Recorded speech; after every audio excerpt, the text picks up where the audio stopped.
It could have happened, hell, in Atlanta. It could have happened in Los Angeles. It doesn't matter. It's embarrassing, for things to just keep happening. I'm an African American. I am not happy how the justice have been, kind of dealt with over the years. The state of oppression in our community, but we also, as black people, have to do right by ourselves. We can't be hypocrites. My big thing is always holding people accountable. No matter what the race is, no matter what the gender is, no matter what the age is, we all have to hold each other accountable. And that's where we're living in. Stephen A., what was your reaction to Cam there holding everybody accountable? I was proud of him. A couple of weeks ago, I jumped all over Cam Newton when he did the interview with Trey Wingo because my attitude was just don't say anything, but don't sit in front of the camera acting like you're oblivious to racial oppression, talking about 1/8 of an inch of skin is the difference between all of us, and then after that, all of us are the same. I don't want to hear that. There ain't a black person alive who wanted to hear that, because the fact of the matter is that 1/8 of an inch of skin is the excuse that oppressors have used to oppress a certain segment of our population for decades, if not centuries. Having said all of that, I thought he stepped up yesterday. I thought Cam Newton, reminded us of who he is. I thought that he spoke sincerely from the heart, as opposed to somebody who was petrified of saying the wrong thing because he was scared of how it would be construed or interpreted. And that's why I was proud of him. Now, there's going to be a lot of black people that's going to get on Cam Newton, because especially during a time like this, for him to utter the words that we also got to do right by ourselves. We can't be hypocrites. And that's all they're going to hear. And they're going to be all over him. I'm going to tell those people to go to hell. I don't want to hear that. He's right. He's absolutely right. And there is a certain level of accountability that we have to accept for ourselves, because if we're not caring enough about ourselves, we can't expect anybody to care about us. Having said all of that, had he focused on it and glossed over what's transpiring now in the streets of Charlotte, North Carolina, what happened in Tulsa, Oklahoma the other day. And by the way, you remember the female cop that shot the guy in Tulsa? She's on paid administrative leave, okay? And you heard a guy from the helicopter yelling that guy looks like a mean character, or he looks like a threat. Come to find out, at least this is what they're saying. I don't know if it's factually incorrect, but what they're saying is the guy that was in the helicopter saying that guy in Tulsa looked threatening from the helicopter, mind you, 1,000 feet up in the air. Apparently that was the cop's husband. I don't know if that's true or not, but that's what they were saying. I was getting calls. I got numerous calls on my radio show yesterday with people saying that, but I don't know. My only point is saying what I'm saying about Cam is this. At the end of the day, there's two sides to this, and both sides are absolutely right. Absolutely. As African Americans, we got to make sure we care about one another, watch over one another, and not kill one another. Black on black crime, yes, there's white on white crime, there's Latino on Latino crime. As Dr. Michael Eric Dyson said, it's neighbors killing neighbors. It's not black on black, white, Latino. It's neighbors killing neighbors. But I play a numbers game, Max. I'm thinking about 66% of the population being white, 17% of the Latino population existing in America. That doesn't even include the 11+ million illegal immigrants, if you want to, or 20 million, depending on who you listen to, and they're 27% of the voting bloc, or the 13% of the African American community. The numbers are low for us. So when we do harm to ourselves, it's devastating. Having said all of that, while I applaud Cam Newton for pointing that out, and I appreciate it and will defend his right to do it because he's absolutely right in what he's saying, I also appreciated the fact that as a star athlete in the NFL, based out of Charlotte for the Carolina Panthers, he opened his mouth and spoke up about how this is embarrassing, this is disappointing, and something needed to be said, because those words needed to come out of Cam Newton's mouth, and they did, and I'm proud of him for it. I don't agree on your assessment of Cam Newton speaking here. I think what he did was take a specific instance, because it's now at his doorstep, it's in North Carolina that this is happening, and he made it general. This specific instance, saying wait for the facts to come out in this case, is fair, I guess. I always think it's good, and that's usually my first reaction. Let's wait till the facts come out. But he took a specific instance. He started talking about black African-American responsibility within the community and da-da-da-da-da. And that's not what this is about, which is, and Frank Luntz, the GOP image consultant, has been consulting with the Panthers, according to reports. And Cam's answer sounded to me like someone who has been coached up in terms of how to spin an image. Look, let's deal with this specific instance, which is really what Cam is being asked about. Well, this stuff keeps on going on, but hey, black people also have to take responsibility. Yeah, this specific instance, let's wait for the facts to come out. Here's the issue. In North Carolina, they just signed a law where the police do not have to release video without being compelled by the courts. Right. Now, the law's not yet in effect, but it's been signed into law, and so they're citing that already, the police are, why they're not releasing video. Let's wait till the facts come out. The problem is when the facts come out, what winds up happening? Okay, ProPublica had an analysis of FBI data, for example, between 2010 and 12. Black teens, 21 times more likely to be shot and killed by police nationally than white teens. 21 times. So what? Okay, and then what happens when they actually, when due process takes place? Philip Stinson, who's an associate professor of criminology, Bowling Green study, 13 officers have been convicted of manslaughter for on-duty killings since 2005. So the sense is that even when the facts do come out, justice is not served for black people. And that Cam is being asked about this specific instance where the claim of the victim's family is that he was holding a book, and the claim of the police is that he was holding a gun, and video exists that the police have not yet released. I think there's more to be said than this is bad and black people need to accept more responsibility. There's a couple of things. First of all of those facts I appreciate. Obviously, they're very poignant. We know this to exist. Nobody's denying that. But let's make sure that we're fair in this regard. Number one, Cam Newton is not a statesman. Cam Newton, Cam Newton is not a historian either. Cam Newton knows what he knows. You're watching the police reports. You probably read in the local newspapers. There's one interpretation, one version coming from the family saying that he had a book. You got another interpretation from the police saying that he had a weapon. And there's video. Hold on. Won't release. I understand that. The police officer who shot him was black. The police chief was black. So now we get into a bigger issue here. And if we're talking about just the specter, the possibility of this individual having a weapon, now we get into a bigger issue because, see, one of the things that need to be mentioned, and this is very, very important. I know we got to move on, but it's important that I say this because it's incredibly critical. Max is coming from a perspective of right and wrong. I am not disputing anything that you're saying. I'm 1,000% with you, and I agree with what you're saying.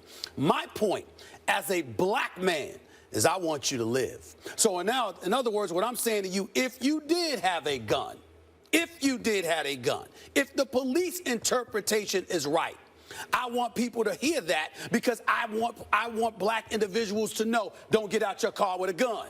I want them to know, roll down those damn windows. I want them to know, put both hands on the steering wheel. Don't get me wrong, because Richard Sherman is right when he sits up there and says, how am I supposed to go and lecture and be a conduit for change, influencing young minds and kids and telling them if you obey the law, you'll have nothing to worry about when we've got guys obeying the law. And there is something to worry about. I totally get that. My point to you is those are the incidences where we've got to bring that up. But there are other instances where if you indeed are provoking the police, you don't need to do that.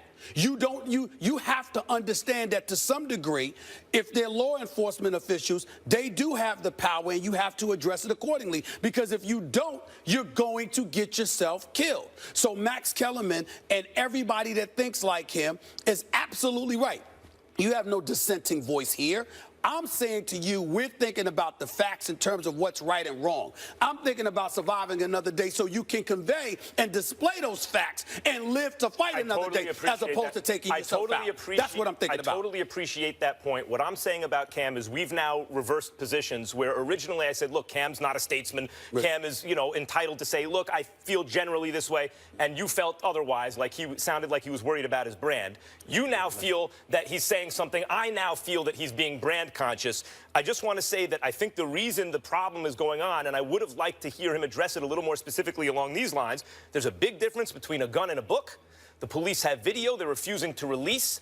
And I think the reason this is really going on is that based on the statistics and our history, even if the video was released and turns out it was a book and not a gun, justice is unlikely to be served. That's what's happening in the streets of North Carolina right now. Yeah. And one more stat I want to leave people with. This was as of yesterday. So Washington Post has been tracking police shootings. 698 people have been shot in 2016.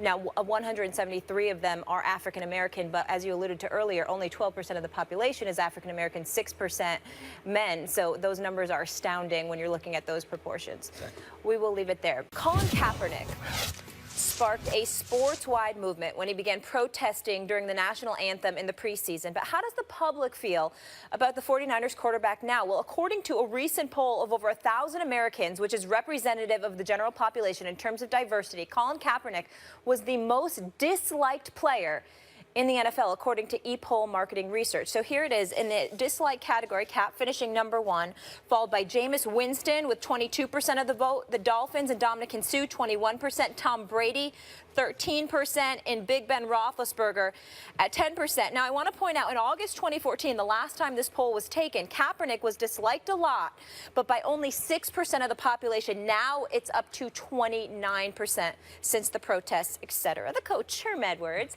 in the house with us to help break this down. Coach, what do you make of this? Not surprising. I mean, if you look at history, look at Muhammad Ali, look at John Carlos, Tommy Smith. I mean, people even before that. I mean, when you do something that Colin has done, he is basically the voice of the voiceless. He's speaking for people of color.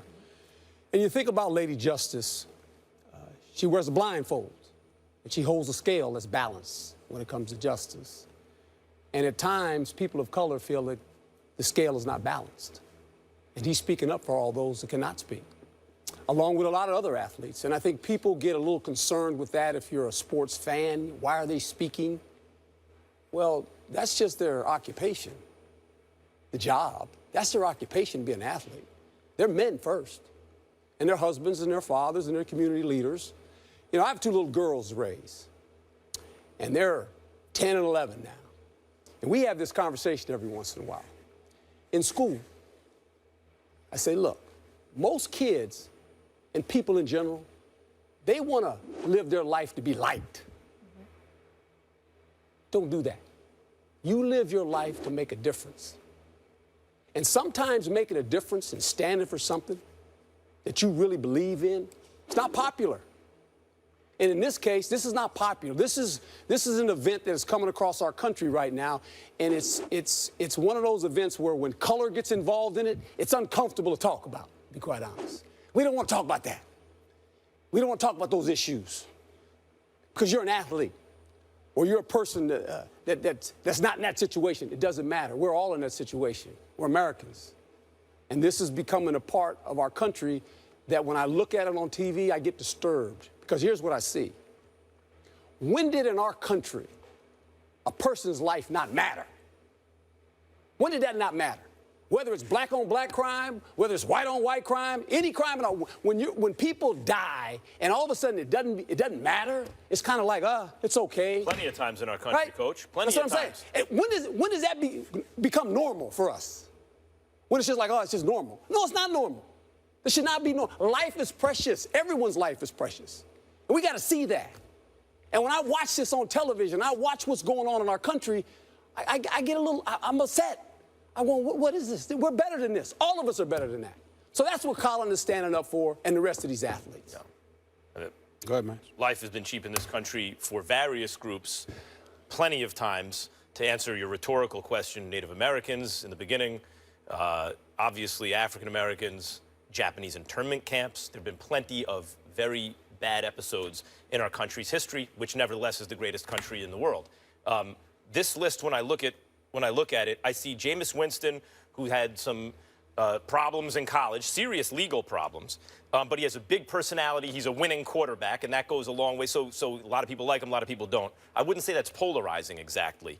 Ndamukong Suh is considered a dirty player, and he's a star, so people don't like him. Tom Brady, Deflategate, and was the quarterback during Spygate, and he's a huge star, and so people, don't like him or hate on him or have reasons to. And Roethlisberger also had some serious accusations, and I think people remember that.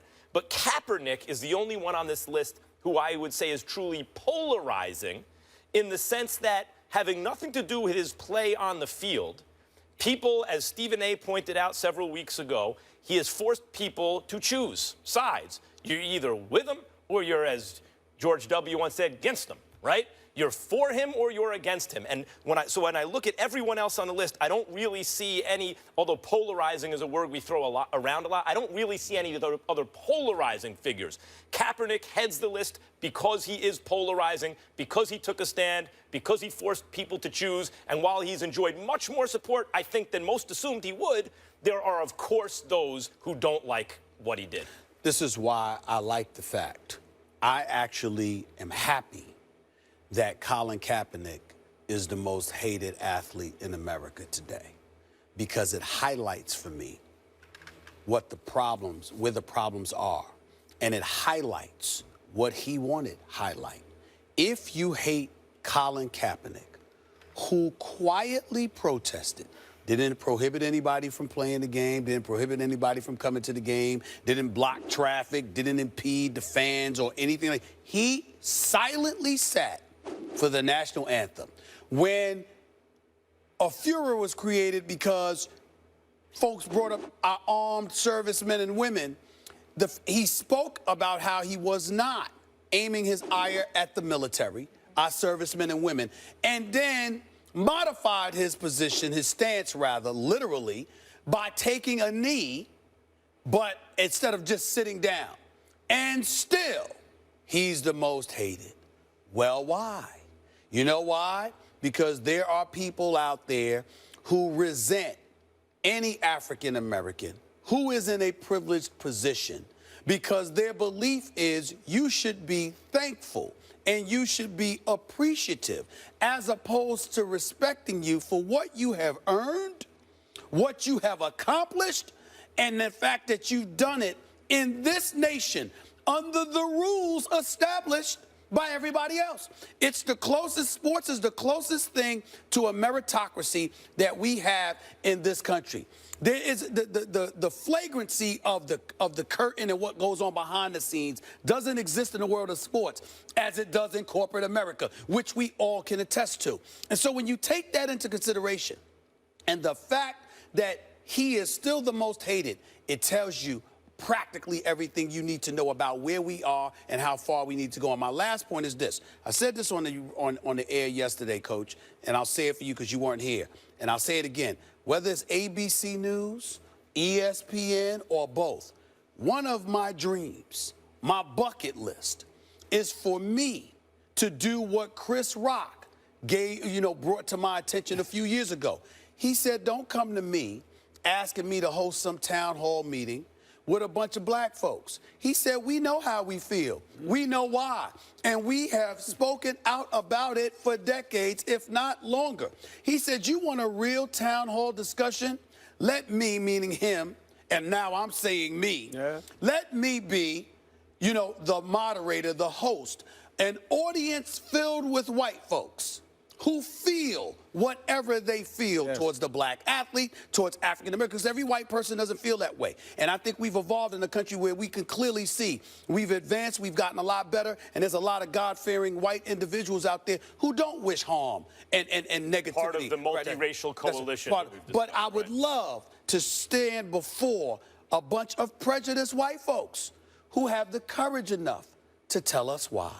That is where you will get about the business of making progress, because you can't legislate people's heart. No. What they feel is what they feel. But when you force them to confront it, You never know what progress can be made. But you should never tell people how they should feel either, like how you alluded to earlier in terms of saying to someone, oh, you should be happy, you have this now, you should be pleased. That's no, right. That's not your job. Don't tell us. Don't Don't- dictate, that's don't dictate how I should be content or what I should be content with. That line of thinking is actually the descendant of the line of thinking where once upon a time there was a segment of the population that didn't want slaves to become literate, didn't want them to learn how to read. That line of thinking is the direct descendant of what I just mentioned. Yes. If you get the opportunity to do that, my friend, allow me to be your co-moderator. 'Cause I would love to sit on that because that's real talk. Yeah. That's how you make a Be difference. must-see right there. TV and must-see change as well. Coach, thank you so much for being with us. Thank you, we Coach. appreciate you.